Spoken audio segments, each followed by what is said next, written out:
Assalamualaikum warahmatullahi wabarakatuh.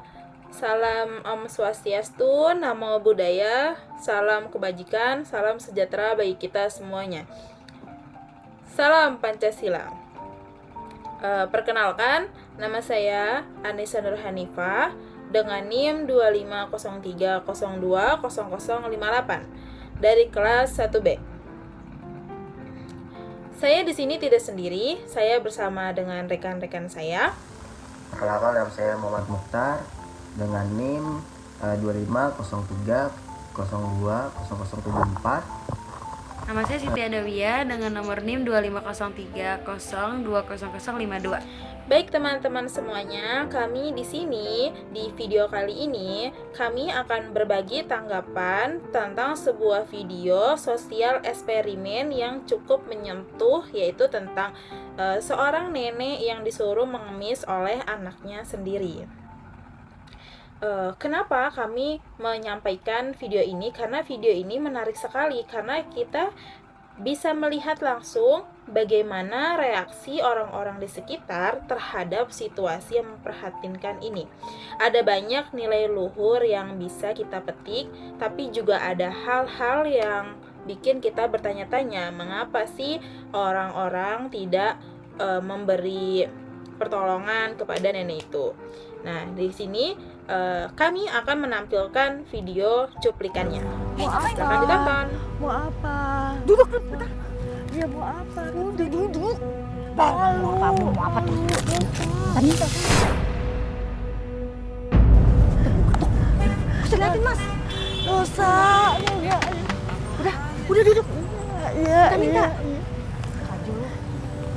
Mas, tolongin Mas saya. Anak saya. Abang ojek online ini mulai merespon nenek Afri. Kenapa diperlakukan seperti itu? Dia mau makan, dia nggak ada uangnya. Seorang anak nggak bisa memerintahkan orang tuanya. Orang tua, Terserah mau diapain lu yang gagal, mesti lu yang nyari duit. Lu mau nyerbu saya? Emang mau ngasih makan? Begitu lu. Emang mau ngasih makan saya? Lu bisa nyari duit sendiri, lu mesti gagal. Bawa nih orang. Apa? Ikut campur aja semuanya. Emang kalian mau ngasih makan saya? Gagal. Karena geram melihat ulah Firly yang kurang ajar kepada nenek Afri, abang-abang ojek online. Jadi kami di sini akan menanggapi tentang video sosial eksperimen tadi. Empati dan kepedulian sosial ini perlu kita bahas. Kita melihat empati tukang ojol. Salah satu momen yang paling bikin saya terutama terharu adalah ketika seorang tukang ojol dengan sigap menolong nenek tersebut. Dia nggak cuman ngasih uang, tapi juga menunjukkan perhatian dan kepedulian yang tulus terhadap nenek tersebut. Kita kaitkan saja dengan nilai Pancasila, sila kemanusiaan yang adil dan beradab.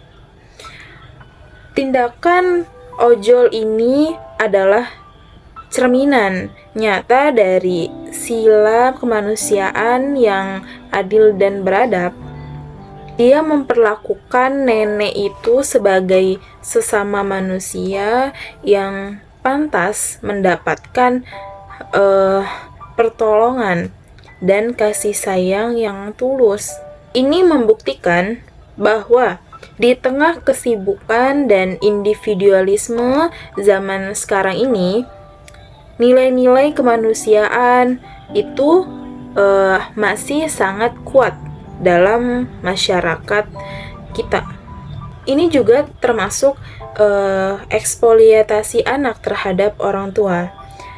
Di sisi lain, kita juga nggak bisa menutup mata kita terhadap fakta bahwa nenek ini dieksploitasi oleh anaknya sendiri.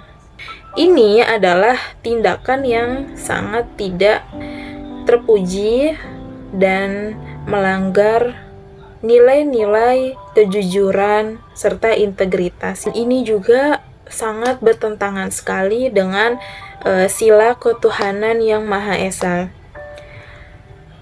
Dalam agama apapun kita diajarkan untuk menghormati dan menyayangi orang tua kita sendiri.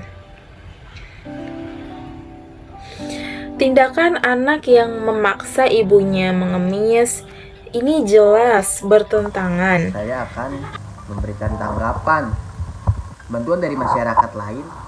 Poin-poin pentingnya yaitu selain tukang ojol, kita juga bisa melihat ada beberapa orang lain yang memberikan bantuan meskipun mungkin nggak seberapa. Ini menunjukkan bahwa semangat gotong royong dan ramah tamah masih ada dalam diri kita. Gotong royong adalah ciri khas bangsa Indonesia yang sesuai dengan sila persatuan Indonesia. Kita selalu berusaha untuk saling membantu dan meringankan beban sesama. Adanya orang-orang yang terlihat acuh tak acuh, bahkan menolak untuk membantu. Kenapa hal ini bisa terjadi? Nah, sikap penolakan. Ada beberapa faktor penyebab. Yang pertama yaitu mungkin mereka sedang sibuk. Mungkin mereka punya pengalaman buruk ditipu. Atau mungkin mereka kurang percaya dengan situasi yang mereka lihat.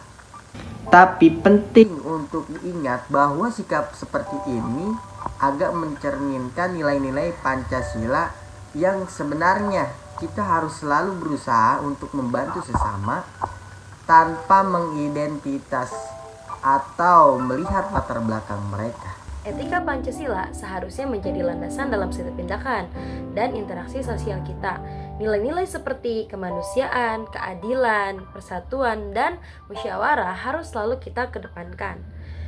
Sila keadilan bagi seluruh rakyat Indonesia menuntut agar setiap orang mendapatkan perlakuan yang adil dan layak.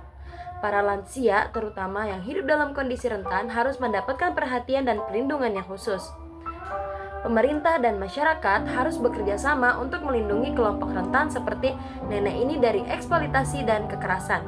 Kita nggak bisa membiarkan mereka hidup dalam kemiskinan dan ketidakberdayaan.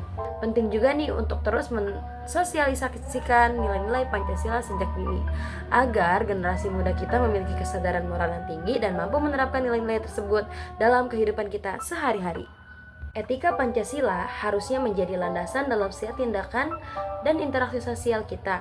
Nilai-nilai seperti kemanusiaan, keadilan, persatuan, dan musyawarah harus selalu kita kedepankan.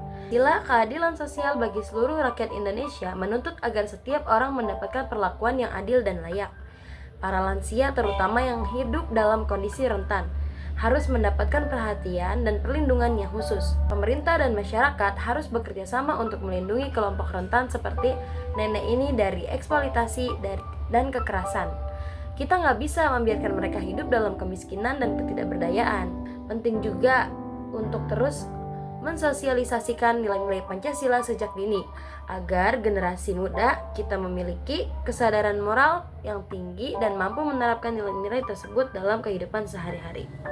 Oke teman-teman, sudah sampai di penghujung. Sebagai kesimpulan video sosial eksperimen ini memberikan kita banyak pelajaran berharga tentang pentingnya nilai-nilai kemanusiaan, kejujuran, gotong royong, dan keadilan dalam masyarakat kita.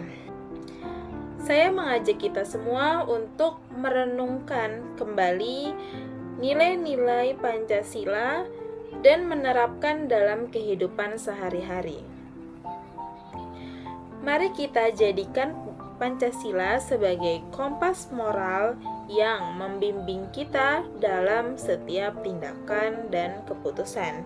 Ingatlah, setiap kita bisa menjadi agen perubahan dengan menunjukkan empati, kepedulian, dan integritas dalam setiap tindakan.